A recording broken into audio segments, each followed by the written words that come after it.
Ngayon lang namin kinuha. So, Panginoon Diyos, mabuti ka, Lord. And as we sing this, I pray, ma-realize natin gano'n kabuti ang Panginoon sa buhay natin. Bago tayo mag-preach, bago tayo mag-proceed sa mensahe,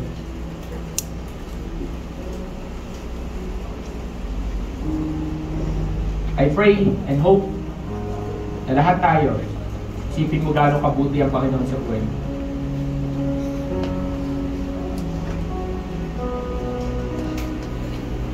Sige, yung chorus nito medyo familiar sa inyo. Napakabuti mo, aking Diyos Ama.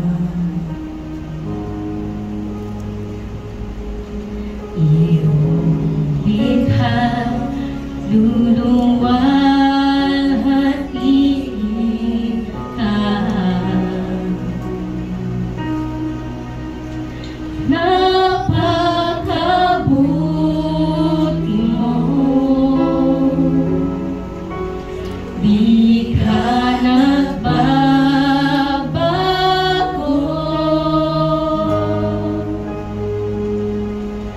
Noon, ngayon, kailan pa man, sa buhay ko'y tapat. Sa best pa, sabihin natin, napakabuti niya.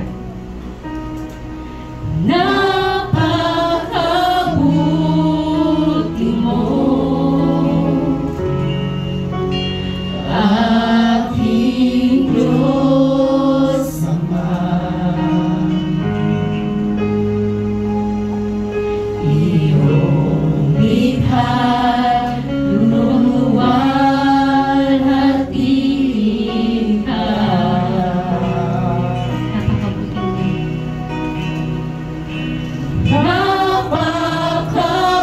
Napakabuti mo, di ka nagbabago.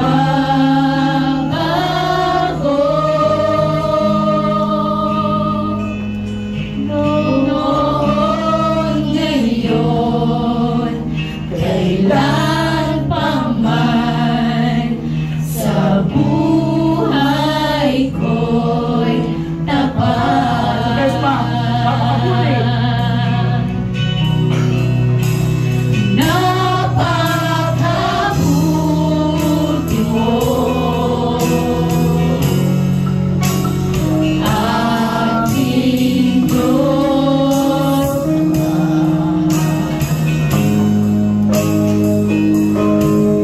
Iyong likha, luluwalhati ka.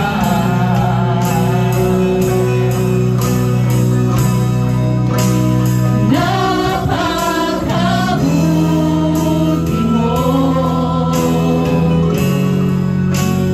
di ka nagbabago.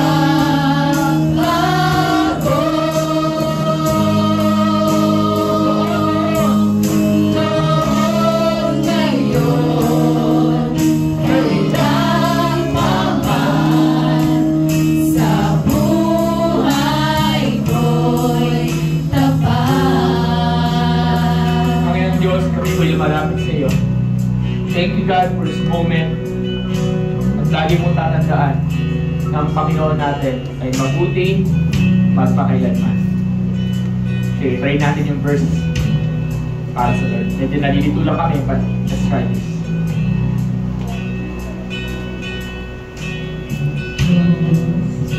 Na napakabuti, sa'yo ako'y lumalapit. Walang kapantay, pag-ibig mong tunay, karangalan at papuri, sa'yo lamang lahat. Tuloy ulitin natin. Diyos na napakabuti,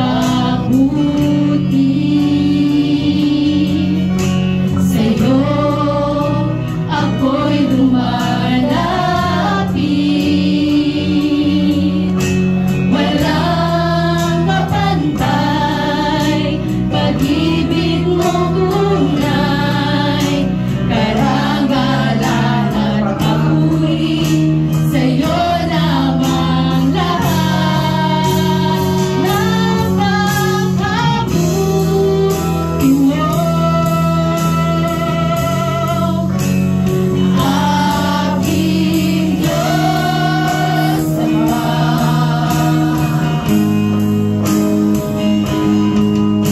Iyong likha't luluwang hatikan. Napakabuti mo. Napakabuti mo. Di ka nagbabago.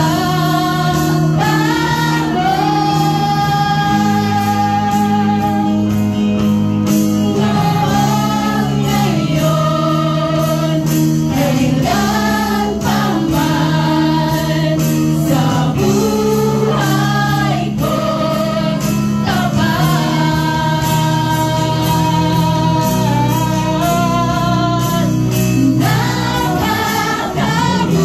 Napakabuti mo, Let's declare, everyone. aking Diyos Ama.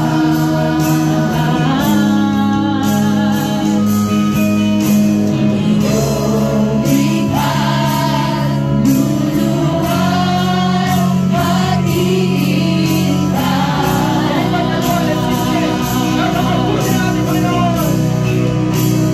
Napakabuti mo, di ka nagbabago.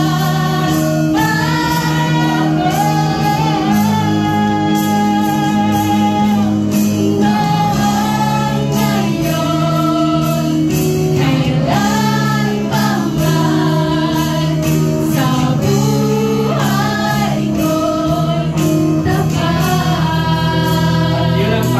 Yun ang katotohanan. Lord, ikaw ay napakabuti. At sa patuloy ng pagdedeklara na ikaw ang aming Panginoon, iniimbitahan kita, kapatid, to declare that God is good no matter what. Forever and ever, He is good. Let's sing yung second verse. Come on, let's make it yung harana natin sa Panginoon. Ang Panginoon ko, Hari ng aking puso, tanging sa piling mo at kagalakan ko, kapag kasama mo, O Diyos, lubos ang ligaya ko. Ikaw ang Panginoon.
Sabi doon noon, ngayon, magpakailanman sa buhay ko'y tapat. Ito ang katotohanan ng Panginoon Diyos.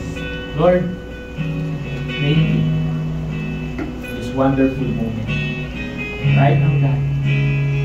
I want you to think, hindi kasi mahaba yung preaching ko, kaya in-extend natin ito. But I want you to think, ano yung pinaka gusto ituro ni Lord sa iyo ngayon? Yung bagay na yan. Alam mo, ikaw na nakakarinig ang tinig ko. Ikaw na anak ng ating Panginoong Diyos. Isa ang katotohanan na mahal ka niya. Mabuti si Lord no matter what. Lord, salamat. Salamat sa kabutihan. Salamat sa pagmamahal. Salamat. Nagbalati palakpakan natin, Panginoon. Naman, ito malakas sa malakas natin. Ito. Grabe. Dali naman. Okay.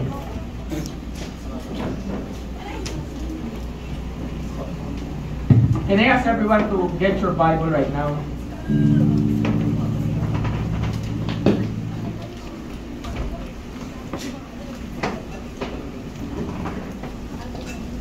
Before ako pumunta sa taas, you get your Bible for a moment. So, may isang bagay ako gustong e-emphasis na gusto ko gawin natin as we worship the Lord this afternoon, as we hear the Word, is this. In everything that we are doing, we're doing this in response of the goodness of God. Lahat to ay dahil sa kabutihan ng Diyos. Isa na amen? Okay? So, sabi mo sa katabi mo, mabuti si Lord. Yeah, mabuti si Lord. Sige. So, we have this message this afternoon kung saan I hope na this will encourage each one na to see what the Lord is trying to teach you. And mahalaga dito, I need you to focus everything kasi sunod na sabi ko, hindi ko matagal, hindi mahabang message. Ito ay isang mabilisang mensahe lang. Pero ito yung mensahe na I'm hoping na makukuha natin lahat. And I hope na after this message, lives will change and lives will be transformed. Okay, so how I pray mas marami tayo, but sige, okay lang kung ganito tayo, but tuloy tayo sa mensahe sa Panginoon. So can I ask everyone, lahat ng nasa labas, papasukin muna natin, wala mo ng CR, kung nakapag-CR na sa ako magpapatuloy, kung ano. May tao pa ba sa labas? Okay? Okay, sige. So, isang malaking ngiti sa katabi mo, sabi mo, love kita kapatid, love ka ni Lord. Yan, okay. Okay. Tulad na sabi ko kahapon, ang mensahe nito, can I ask yung mga nasa likod, lumapit kayo, wala sa likod. Nakailang salita na o kanina pa yan. Yung nasa dulong upuan, lumapit kayo, hiwalay kayo. Hindi ako magsisimula hanggang may nakikita akong bakante upuan sa harap. Haligi-mahig mo ano. Sige na.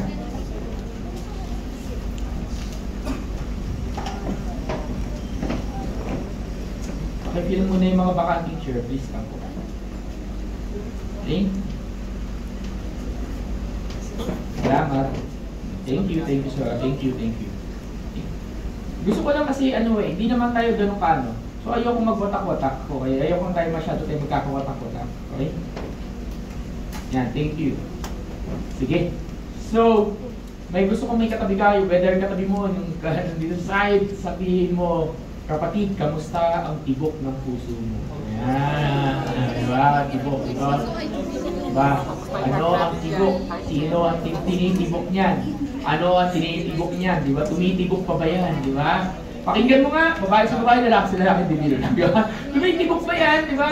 O ikaw, hawakan mo na lang yung puso mo. Tumitibok ba yung puso mo pa? Diba? Diba? Meron pa bang tibok yan? May pulso pa ba yan? May heartbeat pa ba yan? Diba? So I'm hoping that this is something that we understand that God's heartbeat is true.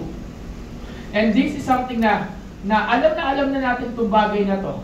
Na ang Diyos, meron siyang ginagawa, merong heartbeat si Lord. And I'm hoping itong heartbeat ni God sa iyo ay mag-speak si Lord. So isang bagay dito, isimulan natin sa Acts chapter 13 verse 22. Sa Acts chapter 13 verse 22, dito nakalagay yung paki-flash. Okay? Acts 13 verse 22. Sabi dito, mabilis na yung preaching ko, Hayasin. Mabilis na yung preaching ko, kailangan mabilis sa projector, okay? Kailangan ko na mabilis sa projector. Sige, basahin natin. Okay? Kailangan ko na mabilis sa projector. Okay, basahin natin. Okay, 1, 2, 3, go! After removing him, he raised up David as their king, of whom he testified, I have found David the son of Jesse, a man after my heart, who will carry out all my will. Sabi niya, a man after my heart, who will carry out my will. Sino sumulat itong Acts 13 verse 22? Si Apostle Paul. Si Apostle Paul, ito yung kinukwento ni Apostle Paul, nag-preach siya dyan. Tapos, merong sinasabi siya, kinukwento niya, after removing him, sino yung him na yun? Yung previous king, si King Saul. Ni-remove ni God si King Saul. Tapos sabi ni Lord, I found someone, di ba? Son of Jesse, a man after my heart who will carry out my will. Pero take note, etong Acts 13:22, kilalang kilala to sa mga Christian circle na ito yung ginagamit na ito nagpapatunay na si David ay a man after God's own heart. Ibig sabihin, hinahabol ni David yung puso ng Diyos. Pero ang unang context itong verse na to ay makikita niyo sa 1 Samuel chapter 13 verse 14. Okay? 1 Samuel chapter 13 verse 14. Sige nga po. Sa Old Testament. Okay. So ito yung time, ang context nito, ayaw na ng Lord. Ito, sabi dito, sa ibang version kasi HCSB yan eh. Sabi dito, sige, basahin natin. 1, 2, 3, go. But now your reign will not endure. The Lord has found a man loyal to him, and the Lord has appointed him as ruler over his people. Sabi doon, God found a man loyal to him. Diba? Pero dito, sabi dito, but now your kingdom shall not continue. The Lord has sought for himself a man after his own heart. Okay? Sa King James, sa New King James, sa King James. A man after his own heart, and the Lord had commanded him to be commander over his people because you have not kept what the Lord had commanded you. Dito, dumating yung time na si King Saul ay nireject na ng Panginoon. Ang unang hari ng Israel. He was rejected by God because of his disobedience, because of his rebellious heart. At sabi ng Lord, hindi ka karapat dapat na magpatuloy na hari. At sabi niya dito, maghahanap ako ng someone na kapuso ko. Someone na katibok ng heart ko. Someone who understands my heart. Someone who knows me. Kaya dito yung word na ginamit is word na loyal. Tapos yung word dito na ginamit is, ano tawag dito? Loyal kay Lord, or sa ibang version is, din nga, is after the heart of God. So therefore, ang message ko to this morning, this afternoon, is title nito, simpleng title, Pintig. Sabi mo nga, Pintig. Yan. Okay, Pintig ng puso. So, yun talaga title. Bakit? Kasi, ano ba ibig sabihin ng man after God's own heart? Ang English lang ng Pintig, heartbeat. Di ba? Heartbeat. So, if you understand the heartbeat of someone, it's easy to follow. Di ba? If you understand the heartbeat of someone, it's easy to know bakit nangyayari, bakit niya ginagawa, bakit. Kasi yung heartbeat, it's symbolized. Of course, yung heartbeat, pag sinabing heartbeat sa science, sa physical, it speaks about life. Ang isang tao na walang heartbeat, walang buhay. Ang isang bagay na walang heartbeat, walang buhay. Di ba? Lahat ng bagay, lahat ng living things may heartbeat. Okay? Na hayop. Na, yun. Pag walang heartbeat, patay sila. Okay. Now, symbolism, pag sinabing symbolism, heartbeat, it speaks about what gives life to something. To what gives life to what you are doing. Diba? Ano ba heartbeat ng isang kumpanya? Ano heartbeat ng isang simbahan? Anong heartbeat ng pag-aaral? Ito yung nagbibigay sa'yo ng purpose. Ito yung nagbibigay sa'yo ng dahilan para mabuhay.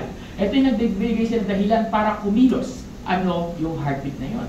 So therefore, pag sinabing heartbeat of God, it means you understand yung purpose ni Lord. You know, you seek, Lord, ano ang gusto mo? Diba? Ano yung dahilan mo for doing this? You seek God. Hinahanap mo yung dahilan kung bakit nangyayari o pinapagawa o yung bagay na yun. In other words, pag sinabing heartbeat, ito yung pinaka-purpose kung bakit ka nabubuhay o nag-e-exist. That's heartbeat. Tinatanong ni katabi mo, ano ang heartbeat mo? Yan. Kung ano ang tibok ng puso mo, yun ang susundan mo. Kung ano ang tibok ng puso mo, yun ang magiging kilos mo. Kung ano ang tibok ng puso mo, yun ang magiging takbo ng isipan mo. So, ano nga ba ang tibok ng puso natin? Diba? So, tingnan mo, pag ang tibok ng puso mo, mga barkada mo, sino madalas mo makasama, sino excited ka makita, di ba barkada mo? Tama mali. Kahit yung barkada na yun, BI sa'yo. Wala kang pakailan kung BI sila, kung nagmumura sila, wala kang pa, bakit? Heartbeat mo sila at hindi mo sila kayang mawala sa buhay mo. That's heartbeat. Kung ang heartbeat ng puso mo, trabaho mo, naku, hindi ka nang uuwi. Kino-consume ka na ng work mo. Bakit? Kasi heartbeat mo yan eh. Diba? Kung heartbeat ng puso mo, kunyari, sports, kunyari, like dati, nung lumalaban pa kami ni Pao, diba, siya sa spike, ako sa marathon, heartbeat yun. Nagko-consume kami ng oras, training. Nagko-consume kami ng oras para sa competition. Sa glit lang ng competition, isang katutak yung oras ng training. Bakit mag-aaksaya ka ng oras doon? Kasi yun yung puso namin eh. Naiintindihan niyo po ba? Diba? Ibig sabihin, kung ano yung heartbeat mo, magko-consume ka ng oras. So ang tanong ngayon, saan ka nagko-consume ng oras? Diba? Saan mo nilalaan yung oras mo? Yan. Kaya malalaman mo, heartbeat mo ba yung church? Heartbeat mo ba yung worship? Heartbeat mo ba yung prayer? Heartbeat mo ba yung word of God? Tanongin mo na lang yung sarili mo. Nagko-consume ba ako ng oras dito? Diba? Naglalaan ba ako ng oras? So si David ay naging, sabi doon, ang declaration sa kanya, he is a man after God's own heart. Alam niya yung heartbeat ng Diyos. Inahabol niya yung heartbeat ni Lord. Pero ang dami-daming preaching about this. Bakit sinabi sa Bible na si David ay after God's own heart? Ang dami kong narinig at isa sa pinaka-wonderful na bagay na narinig ko is, sabi sa Psalm 51, si David kasi nagre-repent. Si David humihingi ng tawad pag may nagkabali siya. Pero take note, sa 1 Samuel chapter 13 verse 14, hindi pa hari si David. Siya ay kabataan pa lang nito. Siya ay hindi pa na-anoint bilang hari. At sabi ni Lord kay Samuel, Samuel, na-reject ko na si King Saul, maghahanap ako ng someone na after yung puso ko. So therefore, nung nakita ni Samuel yung panganay na anak ni Jesse, sabi ni Samuel, for sure, ito yung magiging hari. Sabi ni Lord, hindi yan yung hari. Lumagpas yung mga kapatid, walang napili doon sa mga naging kapatid at biglang sinabi ni Samuel kay Jesse sa tatay, wala ka na bang anak? Sabi ni Jesse, may isa pa akong natitira. Nakalimutan ko, may isa pa pala. Nakalimutan sariling anak. Di ba? May isa pa pala. Nasaan? Andun, sa pastulan. Wala dito. Sabi, tawagin mo. Nung nakita ni Samuel, si David, biglang sinabi ni Lord, siya ang pinipili kong hari. Kadugtong sa 1 Samuel chapter 13 verse 14, parang sinasabi ni Lord, etong batang ito, etong teenager na to, etong kabataan na to, siya ay kilala ko na, he will after my heart. Anong point nun? Dapat we are people who should after the heart of God. We should be people, mahal natin si Lord. Mahal natin ang Panginoon. Kaya, that's why we can worship everywhere. We can go everywhere and so on and so forth. Kaya, we can do this and this para sa Lord. At madali lang sabihin yung cliche na statement na, I'm doing this for God. Para kay Lord naman, si Lord naman, and so on and so forth.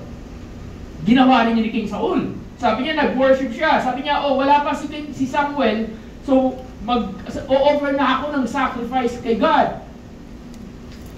Excuse me, pahingin tubig. Okay. Sabi niya, mag-o-offer na ako ng sacrifice kay God.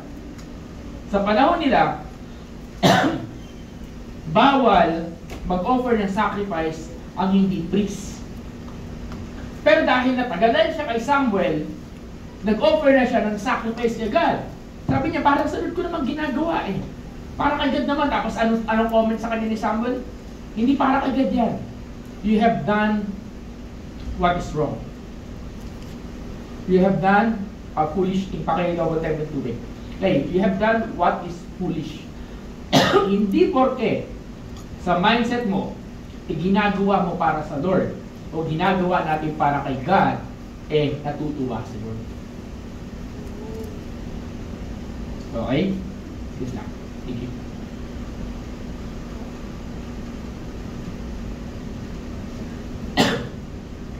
Hindi porke sinabi mo na I'm doing this for God, for Jesus. Because this is my DNA. This is how I build. This is my identity. It doesn't necessarily mean God is pleased.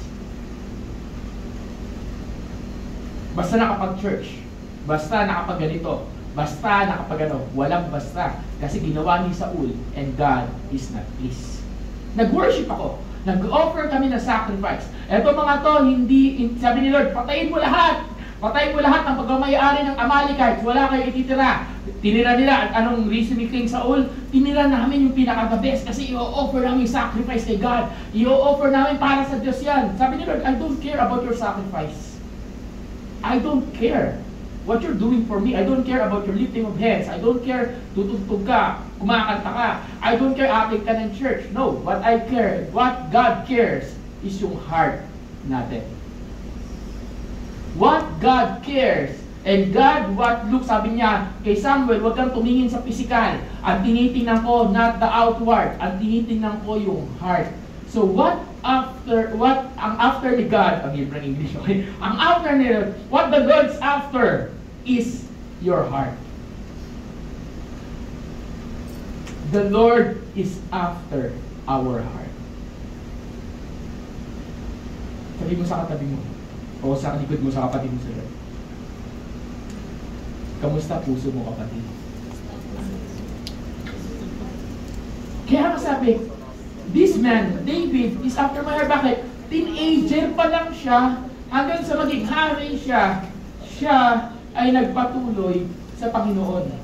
Hindi siya nawala sa Lord. Oo, nagkamali. Oo, tulad mo, tulad ko, lahat tayo bumabagsak sa kasalanan. Nagkakamali. Pero iba yung nagkamali na bumangon at sinasabi, Lord, wala ako kung wala ka. At hindi ko kayang mabuhay nang wala ka. At iba naman yung nagkamali na tipong, total, nagkamali na ako, so dire-diretsuhin ko na lang din. Amen? So this is what the Lord is revealing to us this afternoon. If there's something na tinuturo niya sa akin, ibalik natin yung pintig ng puso natin sa pintig ng puso niya. I-connect natin yung puso natin sa puso ng Lord. Is that an amen? Diba? Dapat konektado ang heart natin sa heart ni God. Hindi ko kayang sabihin sa inyo, ano ba heart ni Lord? Ano ba heartbeat ni God? Ano ba pintig ng puso niya? Hindi ko kayang sabihin niya na marami nagpipreach ng heartbeat ni Lord. John 3:16, for God so loved the world that He gave His only Son, that whoever believes in Him shall not perish but have everlasting life. Ang heartbeat ni Lord, souls. Pwede. Tama naman. Ang heartbeat ni God, worship. Tama rin naman. May nabasa rin ako, ang heartbeat ni Lord, yung mismong word niya. Tama rin naman. So ang daming pwedeng i-connect kung ano yung puso ng Diyos. Pero kung ako tatanungin ninyo, based sa pag-aaral dito, ang puso ni Lord, ang tinitingnan niya, ay yung puso ng taong nagmamahal sa Kanya. So, sino heartbeat ni Lord? Ikaw. Tingnan mo yung katabi mo, sabi mo, ikaw. So ang gusto ni Lord, kung ikaw ang heartbeat ni Lord, parang sa David, ang desire ni David yung salitang intimacy with God. Gusto niya ng malalim na relationship sa Diyos. Gusto niya ng relationship na hindi nawawala. Gusto niya ng relationship na hindi nagbe-break. Gusto niya ng relationship na handa niyang talikuran ng lahat. Makuha niya lang yung puso ng Diyos. Sinabi ni Apostle Paul yun. Sabi ni Apostle Paul, lahat ng bagay na ginawa ko para lang siyang basura compared to knowing Jesus.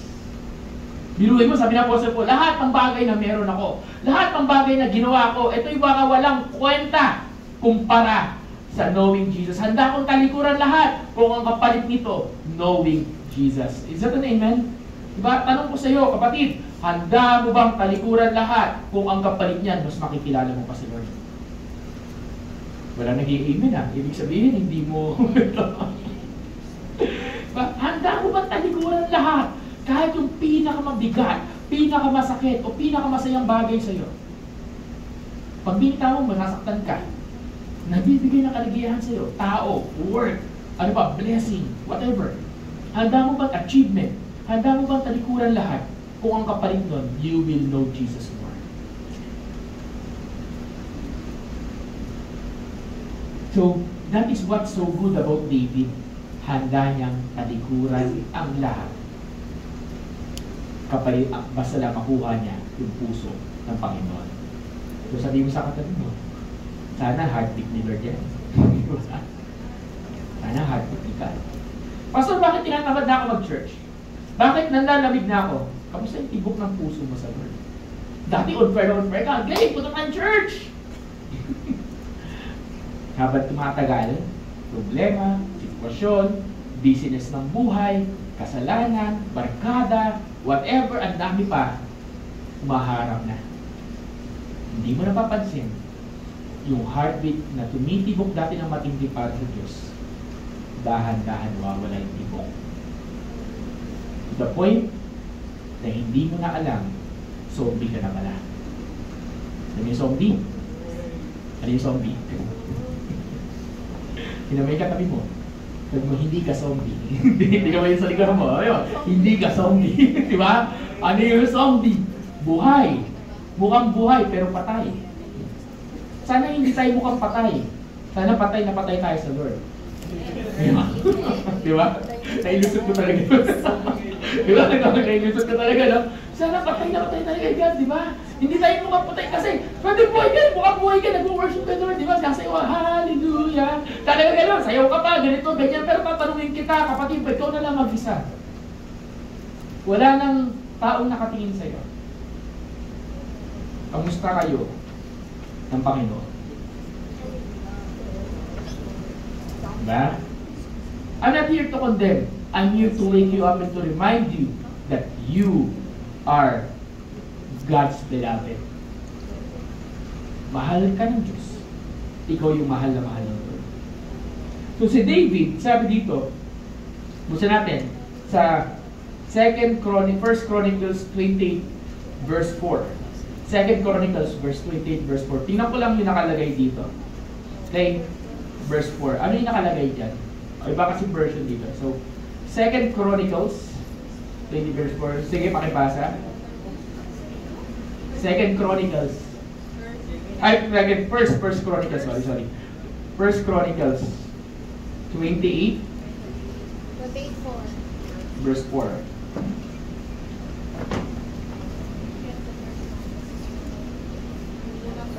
Sige, hindi, basahin niyo. Yet the Lord God of Israel chose me out of all my father's household to be king over Israel forever.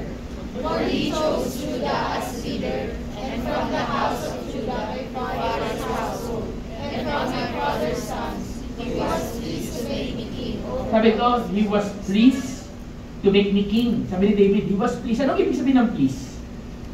Sa Tagalog, natutuwa siya. Diba? Natutuwa siya para gawin akong hari ng Israel. Pero ito nakalagay sa King James Version, okay? Sa King James Version, sabi dito 28 verse 4. Asa na yun? Okay. Verse 4. Sabi dito, hindi ko makita. Wait lang.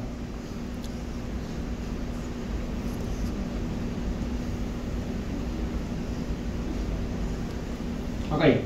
Ito. However, the Lord of God of Israel chose me above all the house of my father to be king over Israel forever.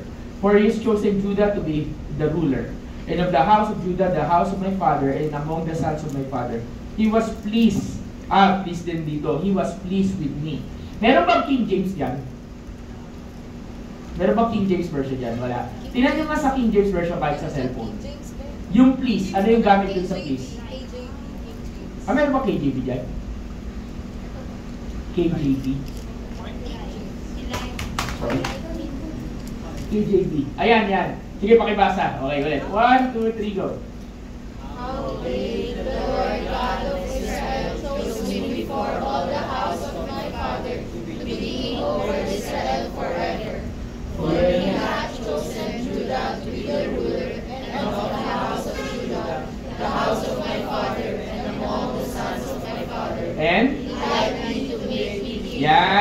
Sabi mo, He liked me. He liked me. Diba? Yan yung nahanap ko. Hindi please, like. What's the difference of love and like? God loves everybody. Pero sabi ni David, ang lakas ng confidence ni David, no? Ano sabi ni David? Hindi lang ako mahal ni Lord. Gusto niya ako. Take note, ha? He liked me. Sabi ni David, kaya mo bang sabihin sa akin, kaya mo sabihin sa akin na God loves you? Is that an amen? Pero kaya mo bang sabihin sa akin na God likes you? Lahat ng kaibigan mo, mahal mo. Pero mayroon kang isa na tatanging kaibigan na like mo. Siyempre, hindi mo sasabihin sa iba kasi magsiselos yun. Etong tao na ito, gustong-gusto mo lagi. Ito yung excited ka makasama, ito yung excited, di ba? Ganon. Sa church, lahat mahal natin. Pero meron mga tao dito na like mo. Okay? Like mo, di ba? Ito yung gusto mo, ito yung ano, di ba? Excited, di ba? Ito yung gusto mo makasama. Nagigas di ba ako? So there's this big difference that you can love everybody, but it doesn't necessarily mean you can like everybody. Yes. Diba? So, laki ng difference. So, meron pala, God loves you, pero sabi ni David, hindi lang ako mahal ni Lord. He likes me. Bakit? Kaya nga ang pinili hari eh. Kasi God likes me. Ang tanong, anong pinaghuhugutan ni David? Saan galing to? Saan galing tong confidence na to? Diba? Bakit may ganun siyang confidence? Kahit nga tayo, sa panahon natin, hindi natin kayang sabihin yun. Tama, mali? Kaya mo bang sabihin sa harapan na to, God likes me? Ba? Madali kasing sabihin na mahal ka ng Diyos, pero mahirap sabihin na natutuwa sa Diyos. When you like someone, natutuwa ka sa Kanya. When you like someone, you are pleased. You are well pleased. Yung gamit na salita sa ibang version, well pleased. Pag natutuwa ka sa isang bagay, sa isang tao, hindi ka lang well pleased. Sinashower mo siya ng favor. Sinashower mo siya ng highly favor na hindi naman niya hinihingi. Bibigay mo sa kanya. Bakit? Kasi gusto mo siya. Pag may bagay, may tao kang gusto, ikaw na mismo yung nagkukusa. And that is also how God will bless everyone. God will provide for everyone. God will heal everyone, and so on and so forth. But there's a special high favor for those people na sinabi ng Lord na He likes. Sabi sa Biblia, many are called, few are chosen. Yes, ang context nun ay kaligtasan. Ang context nun ay salvation. Pero ang principle nun remains the same. Now, you are being called. You have the opportunity to be liked by God. We have the opportunity to be liked by God. Hindi to be like God, to be liked by God. And it is your choice if you want to be liked by the Lord. Tanong mo sa katabi mo, sana matuwa sa'yo si Lord.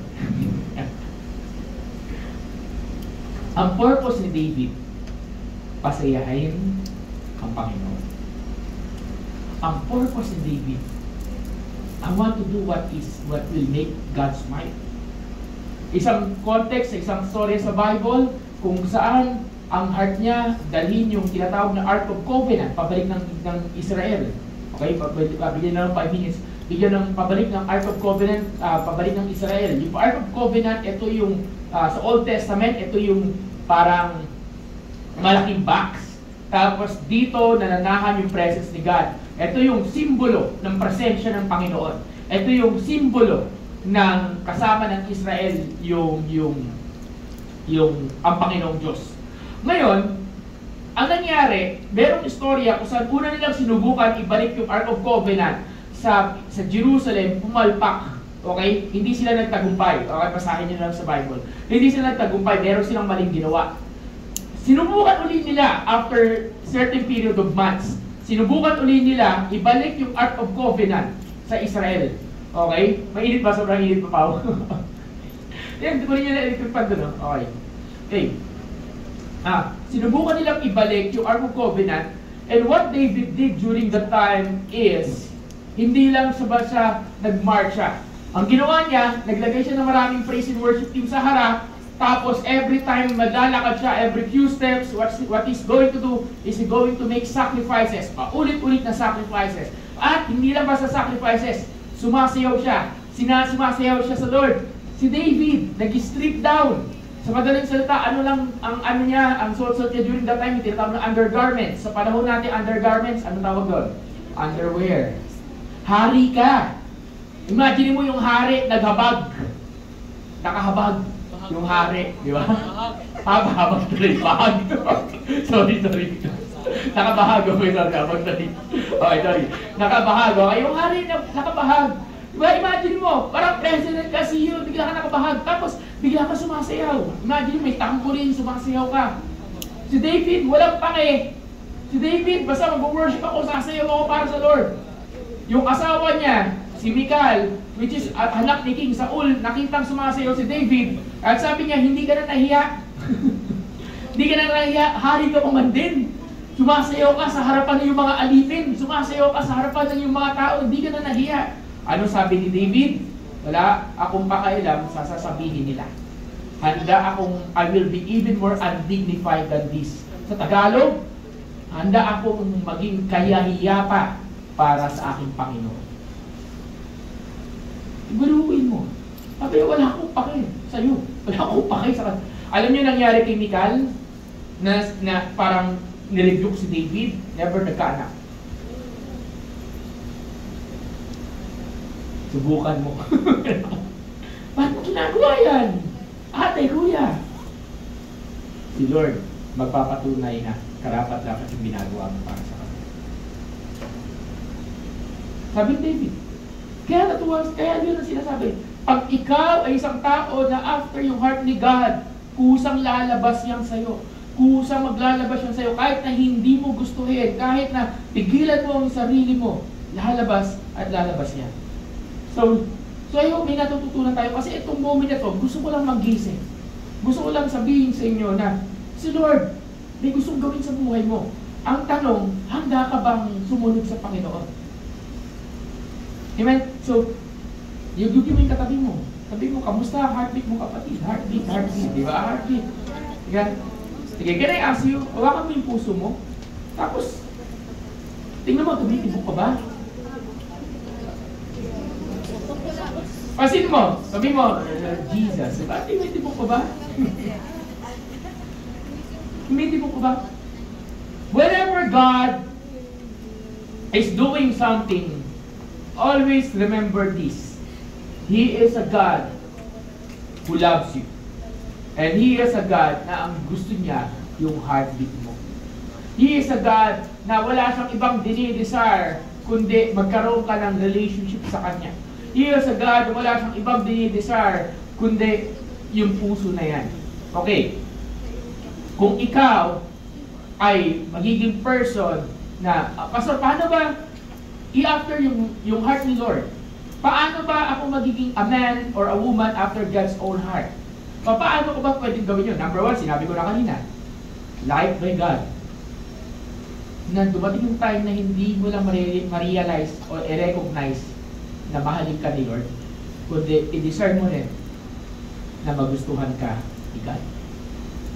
That you will be liked by God. And the secret of being liked by God, paano? Paano ka nagugustuhan ng isang tao? Sige, kayo. Paano ka nagugustuhan ng isang tao? O ikaw na lang, paano mo nagugustuhan ng isang tao? I'm not talking about romantic ka, okay? What I'm talking is real talk. Paano mo nagugustuhan ng isang tao? Sige, bigay kayo. Kanya-kanya kasi tayo eh. Uy, gugulo. Ano na? Same vibe. So, same vibe, same values. Okay, pwede. O, ano pa? Kasi pareho kayo ng heartbeat eh. Pwede. Okay, di ba? Pareho kayo mahilig sa game. So, magkakasundo kayo. Okay, sige na. Ano ba? Ano na?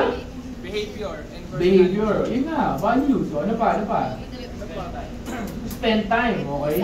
Pwede. Ano pa? How do you like somebody? How do you start to like somebody? Di ba? Wala siya, hindi nila alam paano nila sa isang tao. May ugali ka nakikita sa kanila, behavior. May values, ano pa? Impression, pwede? Ha? Usang mo lang gusto, pwede ba yun? Okay, ganito. Usang mo lang gusto, pwede ba yun? Okay. Meron pa kayong hindi nasasabi. Hindi, yun lang nga impression. Oh, so what difference sabi? Meron siyang ginawa sa'yo na kinatuwa mo. Ay, talaga? Diba? O, dalas natin. Meron siyang ginagawa sa'yo na madalas mong kinakatuwa. Okay? Meron siyang madalas gawin sa'yo na kinakatuwa mo. It's one of the way. Diba? Sabi ko, kanya-kanya eh. Tapos, ano pa? Meron ko pang bagay na tawag dito na nagustuhan mo sa kanya kasi na-win ka niya. Ewan ko paano kanya na-win. Pero na-win niya. Meron siyang ginawang bagay para ma-win ka niya over. Diba? I don't know. Diba? Yung gano'n. So i-apply natin yan. Lahat yan. Paano ka magugustuhan ni Lord? May ginagawa kang bagay na kinakatuwa. Hindi natin. May ginagawa kang bagay na kinakatuwa. Si David hindi perfecto, guys. Si David nagkamali. Nag-commit ng adultery, nag-commit ng murder. Si David, pagkatapos niya mag-repent, sinulat niya Psalm 51. Ano sabi ni David? Hindi ka natutuwa sa sacrifices, God. Natutuwa ka sa broken and contrite heart. Sabi niya, hindi sacrifice. Sa modern times, hindi lang pagkanta, pagtaas ng kamay, pagsayaw. Parte lang yun.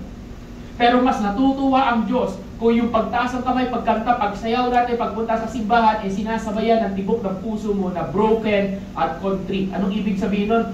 Puso na handang magpakorek sa Diyos. Puso na handang makinig sa Lord. Puso na handang sumunod sa Lord. At puso na handang talikuran ang mundo para sa Panginoon. Tanong, kamusta ang puso natin? Kung malayo ang puso mo doon, panahon na para bumalik. Papikin mo yung katabi mo, yugin mo, sabihin mo, balik na! Balik na, diba? Balik na. Diba? Ang puso na yon, matagal na nag-aantay. Sabi sa Revelation, worshiping. Sabi sa Revelation is this: kumakatok ang Panginoon sa puso mo. Kumakatok si Lord sa puso mo. Diba? Kumakatok ang Diyos. Sabi niya, for those who will open their heart, papasok ako at magdadine. Diba makikita, meron ako napanood na movie kung saan ang tawag doon, The Perfect Stranger. Lumang-lumang movie na siya. So mayroong stranger na tao, nagkatawang tao siya, na siya si Jesus, at sabi niya doon sa tao na, alam niyo yung setup nila sa movie? They are dining. Nagda-dine sila. At ang dami niyang tanong. Ang tanong na sa kanya ng babae, ang dami tanong ng babae sa kanya.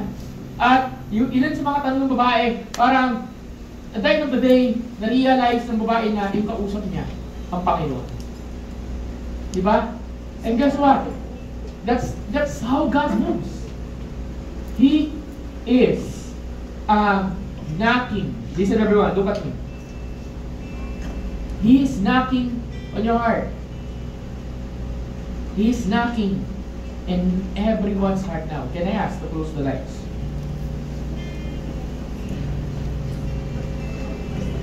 He is knocking on your heart. He is knocking sa puso mo. Ang tanong, kapatid, kamusta yung puso mo? So as we worship the Lord, and as we end itong part na to,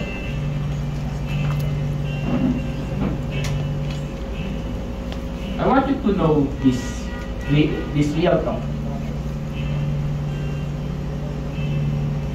He is a God of many, many chances. Alam mo bakit tayo binibigyan ng paulit na chances ni Lord? Because of this. He loves you. He wants you. At gusto ka niya, He wants us, you and me, to become the man and the woman who will after His heart. So as we end, can I ask everyone na tumayo right now?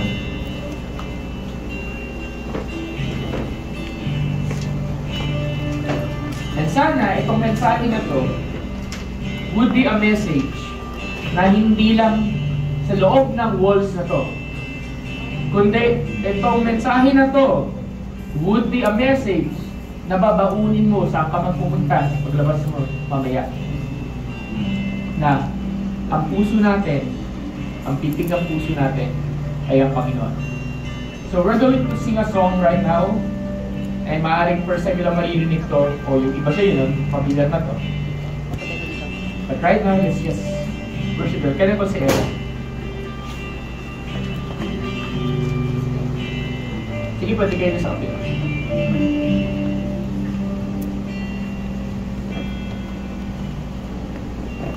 Panginoong Diyos, we come before you. And Lord, right now, and as we worship you this afternoon, samahan po ninyo kami, Panginoon. Make us this prayer, Lord God, nang after namin yung puso mo. So, panahon na church, who can hear me, balik tayo sa Panginoon. There's an invitation. Merong invitation ng Panginoon. Sabi niya, "Anak, kumakatok ako sa puso mo. Papapasukin mo ba ako? Kumakatok muli ako sa puso mo." Kasi kung may isang bagay ako sa isipan ko, ito wala ko sa Bible. Pero, para na rin ko sa Lord, "Nak, miss na kita. Miss na kita." Kasi if you like somebody, mabimiss mo yung taong yun.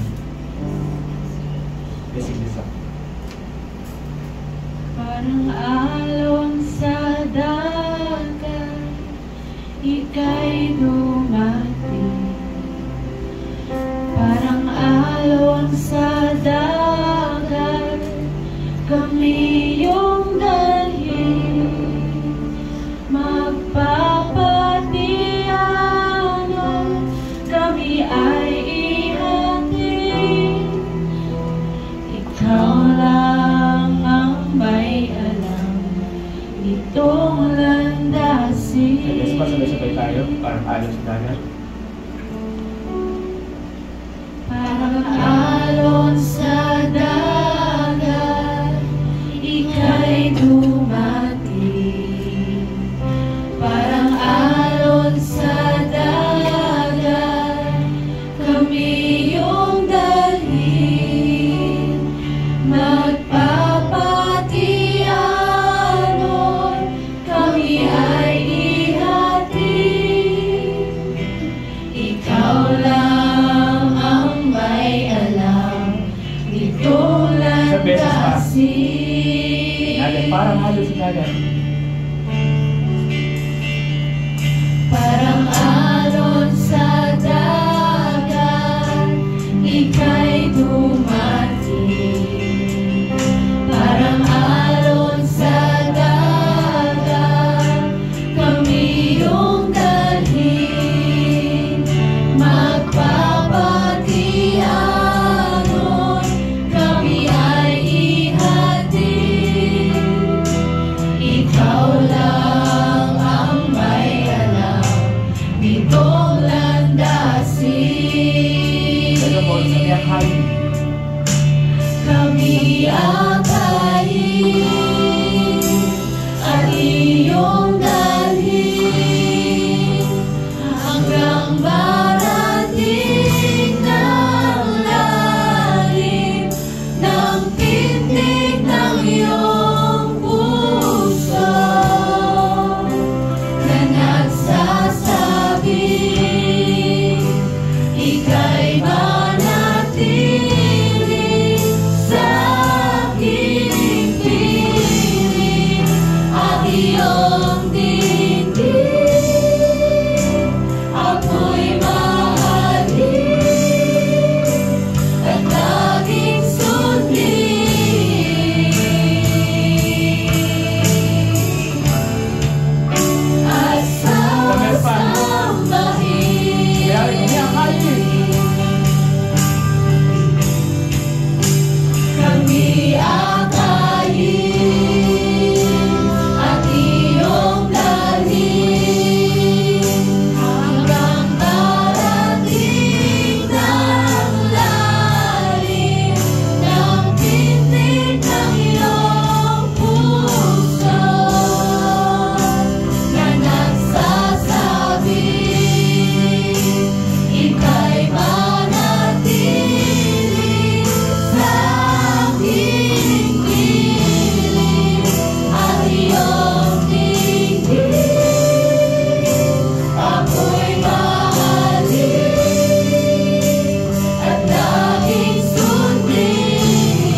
Hindi magsasawang ika'y sambahin. Bawat sandali, papuri ko'y ibigin. Hindi mapapagod ang pusong ito. Naawitan ka, mahalin. Hindi magsasawang ika'y sambahin. Bawat sandali, papuri ko'y ibigin. Hindi mapapagod ang pusong ito. Naawitan ka, mahalin. Hindi magsasawang ika'y sambahin. Bawat sandali, papuri ko'y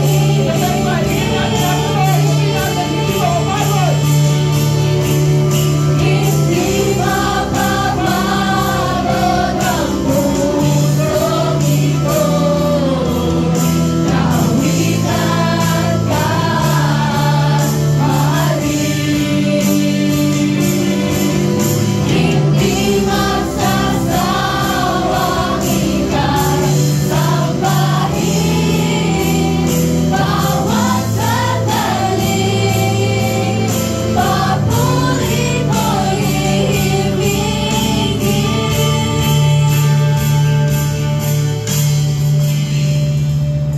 Kami akayin at iyong dalhin hanggang marating ng lalim ng pintig ng iyong puso na nagsasabi, ika'y manatili sa aking piling at iyong dinggin.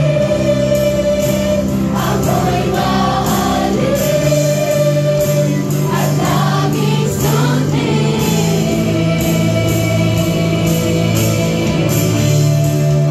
at sasambahin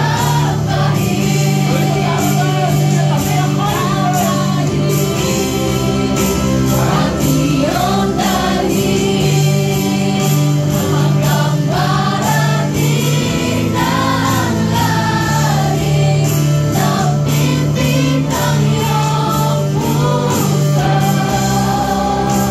na nagsasabi, ika'y manatili sa aking piling at iyong dinggin. Ako'y mahalin at laging sundin at sasambahin. Yes, everyone, everyone. So, saan dahil naman kung pinapapatay yung ilaw, kasi gusto ko magkaroon pa ng private moment with God. Wala yan sa ilaw-ilaw. I want you to have a private moment with the Lord. And right now, as we wrap up, mamaya na lang yung offering natin sa conference week. But right now, I just want to say, God loves you. And I see the word, welcome back. It's not for me, it's an invitation from the one who loves you so much. It's an invitation by God. Every one of us here, including myself, miss ka na ni Lord. Miss ka na tayo. Bakit kaya mong tiisin si Lord? So can I encourage you? Can I invite you? mag-respond ka na sa pagkatawag ng Panginoon. Lord, salamat sa bawat isa ng diri. Salamat God kasi hindi mo kami sinusubuan. Salamat Lord sapagkat hindi mo kami sinusubuan. Yung pagmamahal mo Panginoon, sobra-sobra, nag-uumapaw. Panginoong Diyos, maraming salamat. At tulad ni David, gusto namin magkaroon ng heartbeat, Lord God, na ikaw, yung heartbeat, yung pinpin ng puso mo, Panginoon, yung ina-after namin. Gusto namin magkaroon, Lord God, ng puso, Lord God, na alam yung heartbeat mo, God. Na ang purpose kami ng existence of in this world ay yung malalim na relationship sa inyo, Panginoon. Cliché na itong teaching na to, paulit-ulit na gasgas na nga ika. Well, Lord, ito yung pinakapundasyon ng maraming bagay, yung relationship namin sa iyo. So, Lord, this afternoon, ikaw yung gusto namin ibigin na. Maraming salamat po. Let's end sa beach. And declare natin, let's make it our prayer song as we end. Hindi magsasawa. Hindi mapapagod ang pusong ito, naawitan ka at mahalin.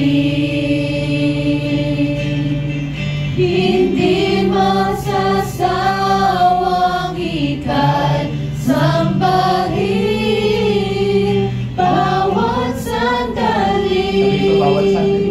Papuri ko'y himigin. Hindi magsasawa.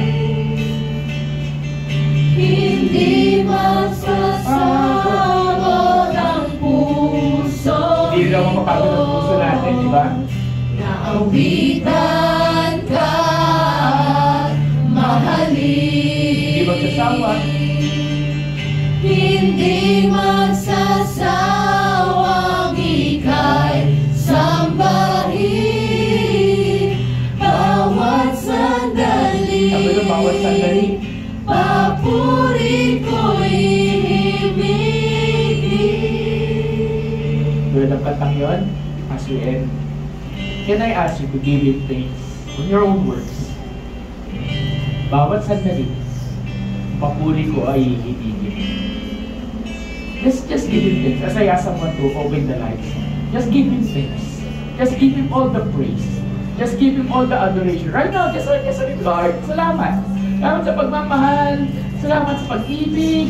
Salamat, Lord God, sa kabutihan po ninyo. Thank you, God, for everything that you're doing and have done in my life.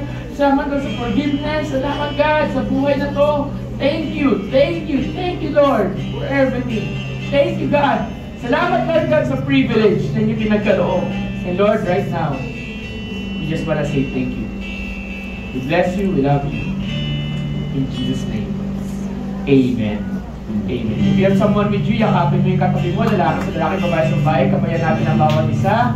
Labing. Can I ask everyone to open the lights right now?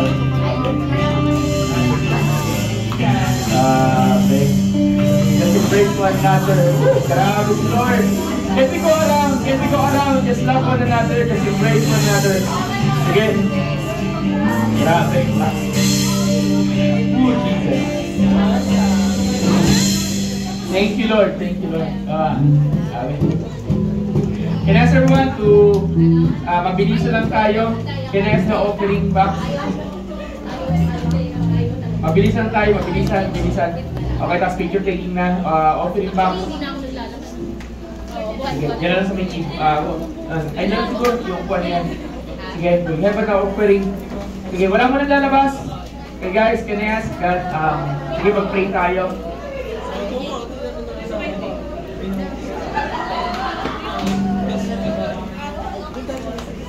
Okay. That's good. Sige. Sige Lord, maraming salamat po. Ako na mag-pray ng offering. God, nag-pray pa tayo araw. Okay Lord, thank you God for this opportunity. And Lord, we pray God for this moment and bless this offering. God, thank you Lord. And as we have our offering, be with us Lord God. Thank you Lord. In Jesus' name. Amen. Sige po tayo mag-offering kasi overtime na tayo. Sige po, para mag-dance tayo. Okay,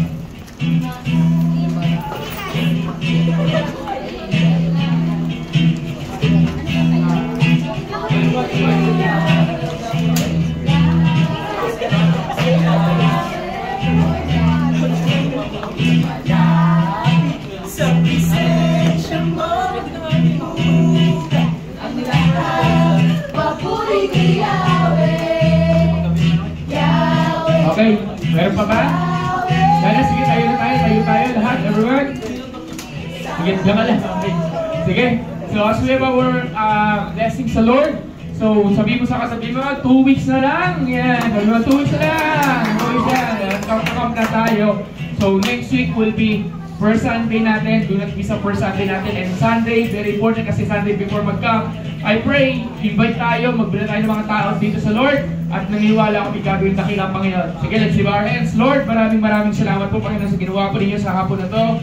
Thank you for everything. Nag-rush na kami. But we're praying God for your goodness and love, Panginoon Diyos. Pagpalain po ninyo bawat isa. I speak upon you that you are the head and not the tail. You are above and not beneath. I declare upon you the blessings of the Lord. I declare the family of everyone who is represented here are blessed. Let goodness and mercy follow them all the days of their lives, God. Declaring, God, your goodness, your power, your favor, God, be upon them. And we're praying right now, Lord, ipakilala mo muli ang sarili mo sa amin, sa bawat isa ng dito, Panginoon. God, you are mighty, awesome, and we are your beloved, Panginoong Diyos. Salamat po, Panginoong Diyos. Thank you, Lord. Thank you, Jesus. Lord God, maraming salamat po. And higit sa lahat, let it be the day to restore the identity of your people. Thank you, Jesus. Thank you, Lord. Pwede ba natin i-declare to? I-declare mo sa sarili mo muna. I-declare mo, okay? I-declare mo. Huwag mong hayaan na hindi mo sabihin to. I-declare natin. Sabihin mo to. I am loved by God. I am loved by God. Ay, kumbisin mo sa sarili mo, ha? Kumbisin mo sa sarili mo. Okay, isa. Okay, isa natin. I am loved by God. I am loved by God. Sabihin mo. Balik na rin pala natin. Sabihin mo, God loves me. God loves me. Sabihin mo sa katabi mo, God loves you. God loves you. Sa likuran mo, sabihin mo, God loves you. God loves you. Tingnan ba? O, ngayon, palitan natin. Sana kayanin nyo to. Sabihin natin, God likes me.